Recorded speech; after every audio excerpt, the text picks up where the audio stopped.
नमस्कार। खबरों के इस बुलेटिन में तुहाडा स्वागत है। मैं हाँ जसप्रीत सिंह। पहला पेश ने चोणवीं खबरां। नवे खेती कानूनों के मुद्दे ते किसान जथेबंदियों वालों केंद्र सरकार नाल मीटिंग करन दा फैसला।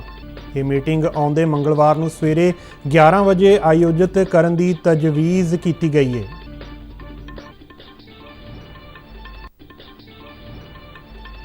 प्रधानमंत्री नरेंद्र मोदी अज आकाशवाणी के बहुचर्चित प्रोग्राम मन की बात तहत देशवासियों नाल गलबात करनगे।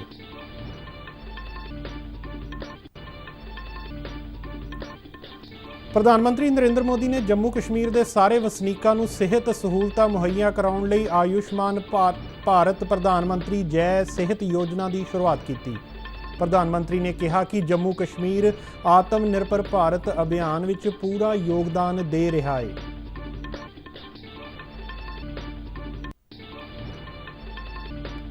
प्रधानमंत्री नरेंद्र मोदी भलके वीडियो कॉन्फ्रेंसिंग राही संगोला तो शालीमार लई 100वीं किसान रेल गड्डी नूं हरी झंडी दे के रवाना करनगे। केंद्रीय मंत्री धर्मेंद्र प्रधान ने कहा है कि केंद्र सरकार खेती सैक्टर नूं लाहेवंद बनाउण लई वचनबद्ध है। सरकार का उद्देश्य किसानां नूं स्वै निर्भर बनाउणा है।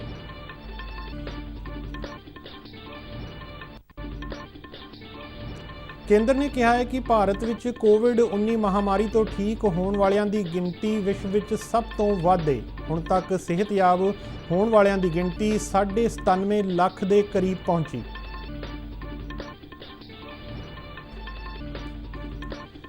1971 की भारत पाक जंग विच भारत की शानदार जित की याद विच जेतू मशाल पटियाला पुजी। ते हुण खबरां विस्तार नाल। नवे खेती कानूनों नूं वापस लैण लई अंदोलन कर रही किसान जथेबंदियां ने केंद्र नाल अगले गेड़ की गलबात करन दा फैसला किया है। स्वराज इंडिया के प्रधान योगेंद्र यादव ने सिंघू बार्डर ते पत्रकारां नाल गलबात करदिआं कहा कि किसान जथेबंदियां दे नुमाइंदे आउंदे मंगलवार सवेरे 11 बजे सरकार नाल अगले दौर की गलबात करनगे। उन्होंने कहा कि खेती कानूनों विरुद्ध प्रदर्शन कर रही सारियां ही किसान जथेबंदियां दे नुमाइंदियां ने आपसी सहमति नाल केंद्र नाल गलबात करन दा फैसला किया है।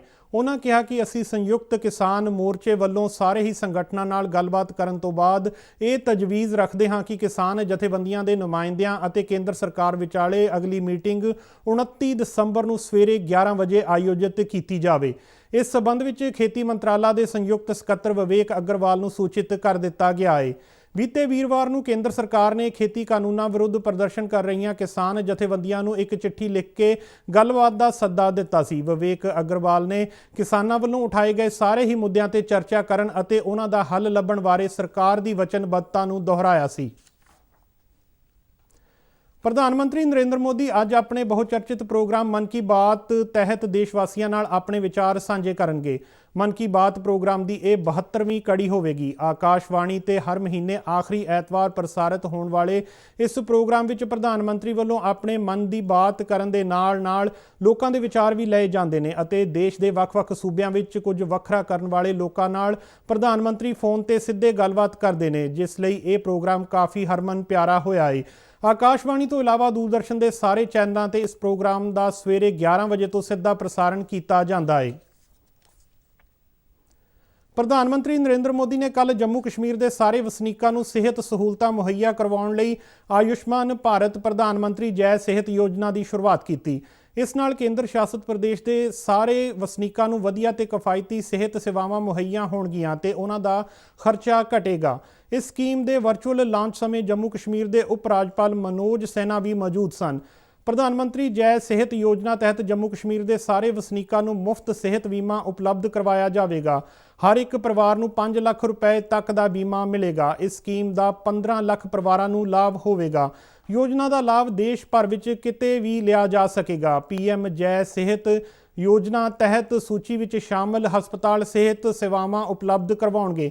स्कीम के उद्घाटन तो बाद अपने संबोधन में प्रधानमंत्री ने कहा कि यह दिन जम्मू कश्मीर लई इतिहासक है। उन्होंने कहा कि आयुष्मान भारत योजना का पहला 6 लाख लोगों को ही लाभ मिल रहा सी, पर हुण नवीं योजना नाल केंद्र शासित प्रदेश जम्मू कश्मीर के 21 लाख परिवारों को इस योजना का लाभ मिलेगा। प्रधानमंत्री ने कहा कि जम्मू कश्मीर आत्मनिर्भर भारत अभियान में पूरा योगदान दे रहा है। उन्होंने ਹਾਲ ਹੀ ਵਿੱਚ ਮੁਕੰਮਲ ਹੋਈਆਂ ਜ਼ਿਲ੍ਹਾ ਵਿਕਾਸ ਕੌਂਸਲਾਂ ਦੀਆਂ ਚੋਣਾਂ ਲਈ ਲੋਕਾਂ ਨੂੰ ਵਧਾਈ ਦਿੱਤੀ ਅਤੇ ਉਹਨਾਂ ਦਾ ਧੰਨਵਾਦ ਕੀਤਾ। आयुष्मान भारत योजना का लाभ राज्य के करीब 6 लाख परिवारों को मिल रहा था। अब सेहत योजना के बाद यही लाभ करीब 21 लाख परिवारों को मिलेगा। साथियों, बीते 2 सालों में 1.5 करोड़ से ज्यादा गरीबों ने आयुष्मान भारत योजना का लाभ उठाया है। इससे जम्मू कश्मीर के लोगों को भी मुश्किल से समय में बहुत राहत मिली है। यहां के करीब 1 लाख गरीब मरीजों का अस्पताल में 5 लाख रुपए तक का मुफ्त इलाज किया गया है। ਕੇਂਦਰੀ ਗ੍ਰਹਿ ਮੰਤਰੀ ਅਮਿਤ ਸ਼ਾਹ ਨੇ ਕਿਹਾ ਹੈ ਕਿ ਕੇਂਦਰ ਸਰਕਾਰ ਉੱਤਰ ਪੂਰਬੀ ਖੇਤਰ ਦੇ ਵਿਕਾਸ ਅਤੇ ਸਥਾਈ ਸ਼ਾਂਤੀ ਲਈ ਵਚਨਬੱਧ ਹੈ। ਗੁਹਾਟੀ ਦੇ ਅਮੀ ਗਾਂਵ ਵਿੱਚ ਕਈ ਵਿਕਾਸ ਪ੍ਰੋਜੈਕਟਾਂ ਦਾ ਨੀਂਹ ਪੱਥਰ ਰੱਖਣ ਮੌਕੇ ਬੋਲਦਿਆਂ ਉਹਨਾਂ ਕਿਹਾ ਕਿ ਪ੍ਰਧਾਨ ਮੰਤਰੀ ਨਰਿੰਦਰ ਮੋਦੀ ਦੀ ਅਗਵਾਈ ਹੇਠ ਐਨਡੀਏ ਸਰਕਾਰ ਨੇ ਆਪਣੇ ਸ਼ਾਸਨਕਾਲ ਦੌਰਾਨ ਉੱਤਰ ਪੂਰਬੀ ਖੇਤਰ ਦੇ ਵਿਕਾਸ ਨੂੰ ਹਮੇਸ਼ਾ ਹੀ ਤਰਜੀਹ ਦਿੱਤੀ ਹੈ। ਉਹਨਾਂ ਕਿਹਾ ਕਿ ਇਸ ਖੇਤਰ ਵਿੱਚ ਕਈ ਵੱਖਵਾਦੀ ਸੰਗਠਨਾਂ ਨੇ ਨੌਜਵਾਨਾਂ ਨੂੰ ਹਥਿਆਰ ਚੁੱਕਣ ਲਈ ਮਜਬੂਰ ਕੀਤਾ ਅਤੇ ਕੇਂਦਰ ਸਰਕਾਰ ਨੇ ਇਹਨਾਂ ਸੰਗਠਨਾਂ ਨੂੰ ਰਾਸ਼ਟਰ ਦੀ ਮੁੱਖ ਧਾਰਾ ਨਾਲ ਜੋੜਨ ਦੇ ਕੰਮ ਨੂੰ ਯਕੀਨੀ ਬਣਾਇਆ। ਉਹਨਾਂ ਇਲਜ਼ਾਮ ਲਗਾਇਆ ਕਿ ਕਾਂਗਰਸ ਦੀ ਅਗਵਾਈ ਵਾਲੀਆਂ ਪਿਛਲੀਆਂ ਸਰਕਾਰਾਂ ਨੇ ਉੱਤਰ ਪੂਰਬੀ ਖੇਤਰ ਦੇ ਨੌਜਵਾਨਾਂ ਨੂੰ ਅੱਤਵਾਦ ਦਾ ਰਸਤਾ ਛੱਡਣ ਅਤੇ ਦੇਸ਼ ਦੀ ਮੁੱਖ ਧਾਰਾ ਨਾਲ ਜੋੜਨ ਲਈ ਕੋਈ ਉਪਰਾਲਾ ਨਹੀਂ ਕੀਤਾ। ਉਹਨਾਂ ਕਿਹਾ ਕਿ ਇਹ ਮੋਦੀ ਸਰਕਾਰ ਹੀ ਹੈ ਜਿਸ ਨੇ ਖੇਤਰ ਵਿੱਚ ਸ਼ਾਂਤੀ ਅਤੇ ਆਮ ਸਥਿਤੀ ਵਰਗੇ ਹਾਲਾਤ ਬਣਾਏ ਨੇ। ਗ੍ਰਹਿ ਮੰਤਰੀ ਨੇ ਨਵੇਂ ਖੇਤੀ ਕਾਨੂੰਨਾਂ ਵਿਰੁੱਧ ਪ੍ਰਦਰਸ਼ਨ ਕਰ ਰਹੇ ਕਿਸਾਨਾਂ ਨੂੰ ਗੱਲਬਾਤ ਰਾਹੀਂ ਆਪਣੇ ਮੁੱਦੇ ਸੁਲਝਾਉਣ ਦੀ ਅਪੀਲ ਕੀਤੀ। से लेकर बंगाल, उड़ीसा, पटना तक कभी अलग अलग प्रकार के आंदोलन और हिंसा होती थी। अलग अलग ग्रुप हाथ में हथियार लिए हुए दिखाई पड़ते थे। आज वो सारे मुख्य धारा प्रवाह के साथ जुड़े हुए दिखते हैं और सारे वो युवा जो कभी आंदोलन करते थे वो आसाम के विकास के साथ जुड़कर आसाम को देश का ग्रोथ इंजन बनाने के लिए अहर्निश दिन रात काम कर रहे हैं। ਪ੍ਰਧਾਨ ਮੰਤਰੀ ਨਰਿੰਦਰ ਮੋਦੀ ਭਲਕੇ ਵੀਡੀਓ ਕਾਨਫਰੰਸਿੰਗ ਰਾਹੀਂ ਮਹਾਰਾਸ਼ਟਰ ਦੇ ਸੰਗੋਲਾ ਸ਼ਹਿਰ ਤੋਂ ਪੱਛਮੀ ਬੰਗਾਲ ਵਿੱਚ ਸ਼ਾਲੀਮਾਰਗ ਸ਼ਹਿਰ ਲਈ 100ਵੀਂ ਕਿਸਾਨ ਰੇਲ ਗੱਡੀ ਨੂੰ ਹਰੀ ਝੰਡੀ ਦੇ ਕੇ ਰਵਾਨਾ ਕਰਨਗੇ। ਪ੍ਰਧਾਨ ਮੰਤਰੀ ਦੇ ਦਫ਼ਤਰ ਤੋਂ ਜਾਰੀ ਇੱਕ ਬਿਆਨ ਵਿੱਚ ਕਿਹਾ ਗਿਆ ਹੈ ਕਿ ਕੇਂਦਰੀ ਖੇਤੀ ਮੰਤਰੀ ਨਰਿੰਦਰ ਸਿੰਘ ਤੋਮਰ ਅਤੇ ਰੇਲ ਮੰਤਰੀ ਪਿਊਸ਼ ਗੋਇਲ ਵੀ ਇਸ ਮੌਕੇ ਮੌਜੂਦ ਰਹਿਣਗੇ।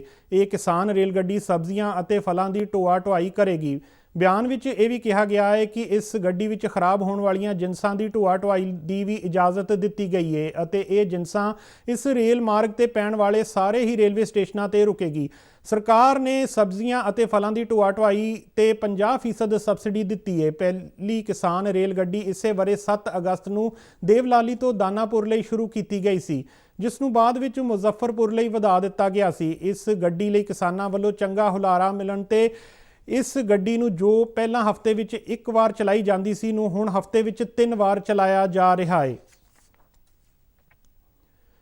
ਕੇਂਦਰੀ ਸੜਕੀ ਟਰਾਂਸਪੋਰਟ ਅਤੇ ਰਾਜ ਮਾਰਗ ਮੰਤਰੀ ਨਿਤਿਨ ਗਡਕਰੀ ਨੇ ਕਿਹਾ ਹੈ ਕਿ ਸਰਕਾਰ ਬੁਨਿਆਦੀ ਢਾਂਚੇ ਦੇ ਖੇਤਰ ਵਿੱਚ ਵਿਕਾਸ ਲਈ ਪੂਰੀ ਤਰ੍ਹਾਂ ਵਚਨਬੱਧ ਹੈ।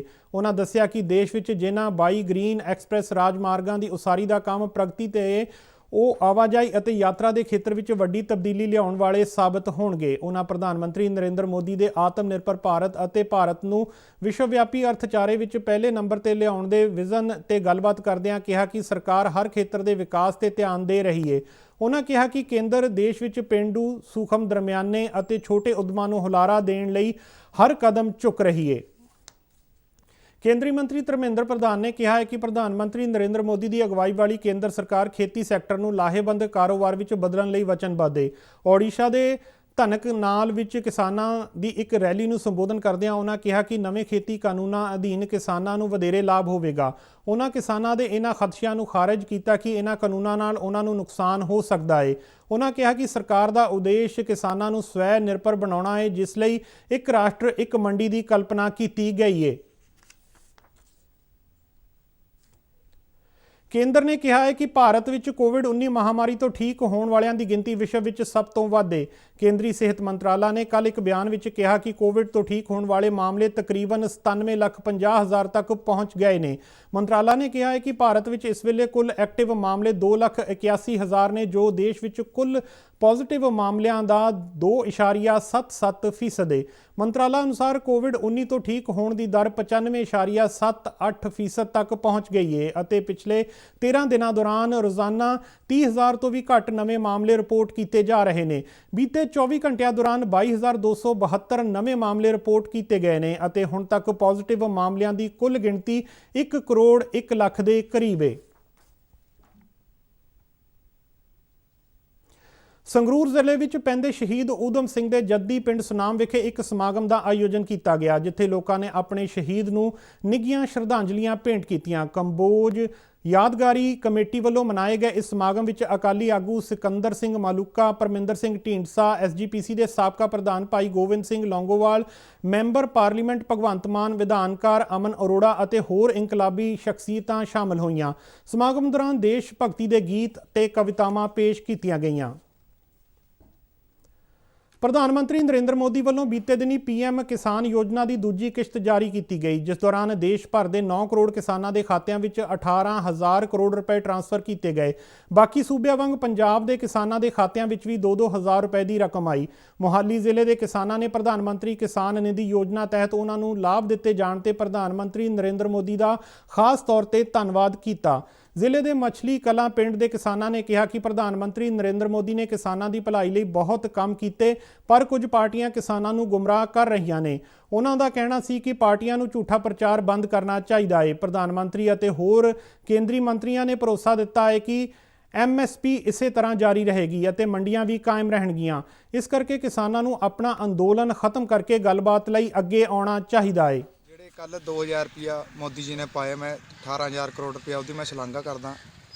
ਉਹ ਬਹੁਤ ਵਧੀਆ ਕੰਮ ਕੀਤਾ ਹੈ।